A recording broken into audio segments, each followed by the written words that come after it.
Last night, the statue in our town square began to cry. Not just any tears, but thick, black rivulets that stained its stone cheeks and pooled at its base. I was there, walking home from a late shift, when I noticed the slick sheen on its face, catching the glow of a street lamp in a way that seemed almost alive.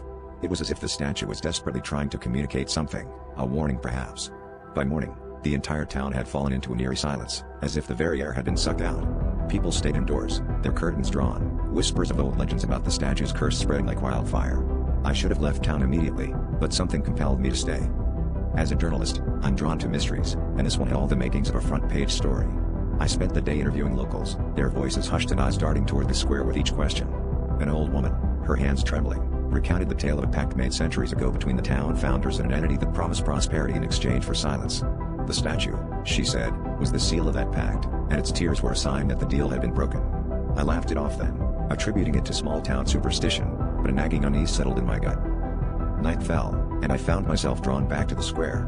The town was unnaturally quiet, the usual nightlife absent, as if the world itself was holding its breath. As I approached the statue, the air grew colder, my breath visible in the dim light. The statue's tears had dried, leaving dark streaks down its face. I reached out, my fingers brushing against the stone, and felt a jolt, a sensation like ice sliding down my spine. In that moment, I understood, the silence was not just a reaction, but part of the curse itself, a harbinger of what was to come. Suddenly, the ground beneath me trembled, a low rumble that rose into a deafening roar. The statue cracked, and from the fissure, an inky blackness began to seep, spreading across the square like spilled ink.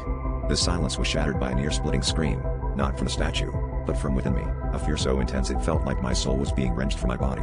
I turned to run, but the darkness was faster, engulfing the town in its wake.